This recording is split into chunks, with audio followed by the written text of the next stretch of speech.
আশরাফ আলী থানভী রহমতুল্লাহ আলাইহির সর্বশেষ খলিফা আবুল হক সাহেব रहमतुल्लाह अलैह बोलतें दीन के हर काम करने वालों को रफीक समझो फरीक न समझो।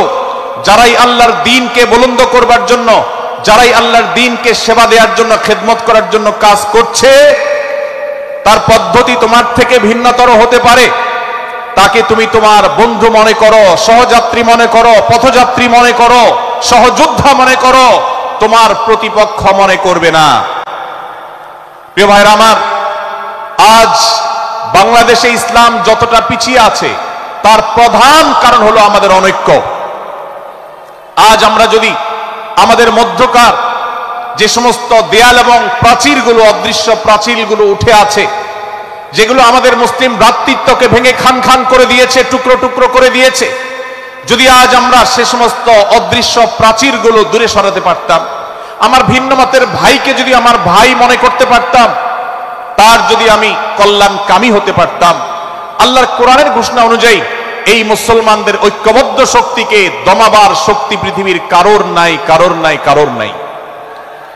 আজ আমার ভাইয়েরা ফিলিস্তিনে মার খাচ্ছে, যদি আজ গোটা বিশ্বের মুসলমানরা আমরা ফিলিস্তিনে মুসলমানদের উদ্ধারের ব্যাপারে ঐক্যবদ্ধ থাকতাম, ফিলিস্তিনে মুসলমানের দিকে চোখ তুলে তাকাবার শক্তি বিশ্বের কোনো কাফেরদের থাকতো না।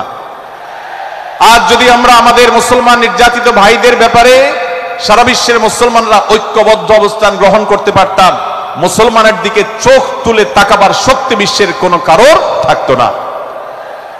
ভাইরা আমার, গোটা বিশ্বে ঐক্য প্রতিষ্ঠা করা আপনার আমার মতো সাধারণ মানুষের দ্বারা হয়তো সম্ভবপর হবে না, কিন্তু আমরা যারা মাঠ পর্যায়ে কাজ করছি, আমি আপনাদেরকে করজোড় করে অনুরোধ করতে চাই। আমি জানি আপনার এলাকাতে, আপনার মহল্লাতে আপনার সাথে অন্য মুসলমান ভাইদের অনেক ক্ষেত্রে মতভিন্নতা আছে। সেটা রাজনৈতিক দৃষ্টিভঙ্গির ক্ষেত্রে হতে পারে, সেটা ধর্মীয় থট এবং মানহাজ মাযহাব মাসলাকগতভাবে হতে পারে, সেটা অন্য কোনো ইস্যু ভিত্তিক মতপার্থক্য হতে পারে।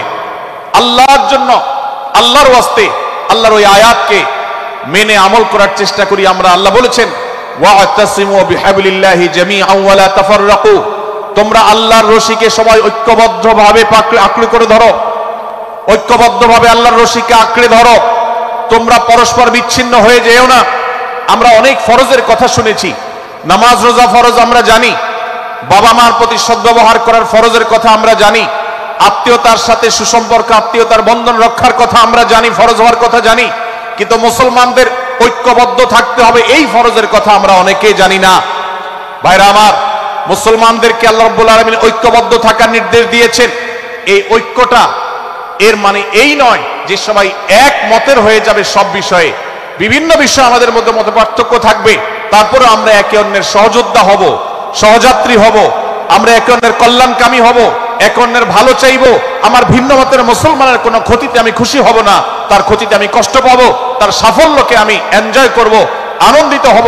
এটা যদি করতে না পারি তো আমি কখনো খালেস এবং সাচ্চা মুসলমান হতে পারলাম না। আল্লাহ তাআলা আমাদের অন্তরগুলোকে উদার করে দিন, ব্রড করে দিন, প্রশস্ত করে দিন, বড় করে দিন, উম্মার ঐক্যের প্রয়াসী হওয়ার তৌফিক দান করুন বলুন আমিন। ভাইরা আমার, আমরা মহল্লায় মহল্লায়, এলাকায় এলাকায়, মসজিদে মসজিদে, আমাদের নিজস্ব বলয়ে, নিজস্ব অঙ্গনে আমরা চেষ্টা করব ভিন্ন ভিন্ন মতের মুসলিম ভাইকেও আমার ভাই হিসাবে আঁকড়ে ধরার, আপন করার। ডক্টর খন্দকার আব্দুল্লাহ জাহাঙ্গীর রাহমাহুল্লাহ এই অঞ্চলের সন্তান, তিনি বলতেন, বেদাতে লিপ্ত কোন মুসলমান, তার ব্যাপারেও আমি মনে করি আমার ভাই ভুলের মধ্যে আছেন, তার ব্যাপারে আমার মায়া মমতা কাজ করে, আমি তার কল্যাণকামী, তাকে আমার ভাই মনে করি। ঠিক একইভাবে আমার কোন মুসলমান ভাইয়ের সাথে যদি আমার ভিন্ন মতের কারণে আমার মনে হয় যে তিনি ভুল পথে আছেন, তারপর তাকে আমি শত্রু ভাববো না, তার অকল্যাণ আমি চাইবো না। আজ বাংলাদেশের বাস্তবতায় যদি আমরা তাকাই, দেখতে পারবো ইসলাম এবং মুসলমানদের যত শত্রু আছে, আমরা দেখেছি গত কয়েক যুগ ধরে তাদের নিজেদের মধ্যে হাজারো বিভক্তি, হাজারো মত পার্থক্য থাকা সত্ত্বেও মুসলমানদের শত্রুতা করার ব্যাপারে তারা সবাই ঐক্যবদ্ধ। অথচ আমরা মুসলমানরা আমাদের আল্লাহ, আমাদের রাসূল, আমাদের কোরআন, আমাদের কিবলা, আমাদের সবকিছু এক হওয়া সত্ত্বেও ছোটখাটো বিষয়কে নিয়ে আমরা আমাদের মধ্যকার বিভেদের প্রাচীরগুলোকে দাঁড় করিয়ে রেখেছি। যার কারণে আমরা গোটা বিশ্বে যেমন মার খাচ্ছি, আমাদের এই প্রিয় মাতৃভূমিতেও আমরা সংখ্যায় সবচেয়ে বেশি হয়েও আমরা কালচারালি মাইনরিটি হয়ে আছি, সংস্কৃতিতে আমরা সংখ্যালঘু হয়ে আছি। সব ক্ষেত্রে আমাদেরকে ইগনোর করা হয়। 4 লক্ষ মসজিদের এদেশে 4 লক্ষ ইমাম আছেন, 4 লক্ষ মুয়াজ্জিন আছেন। এই মসজিদগুলো এদেশে এর নেটওয়ার্ক যতটা শক্তিশালী, এদেশের সকল রাজনৈতিক দলগুলোর নেটওয়ার্ককে যদি একত্র করা হয়, মসজিদগুলোর মতো এতটা শক্তিশালী নেটওয়ার্ক এদেশের সমাজে নাই।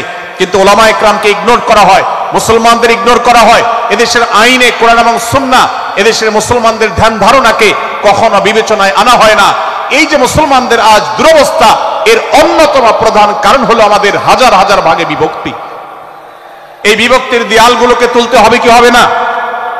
যদি হয় তাহলে আপনি নিজে থেকে শুরু করে দিন। আপনি যেই মতই লালন করেন না কেন, আপনার ভিন্ন মতের মুসলমানকে আপনি ভাই মনে করবেন, তার সাথে বুক মেলাতে আপনার কষ্ট হবে না, তার সাথে বসতে আপনার অসুবিধা হবে না। ভিন্ন মতের আলেম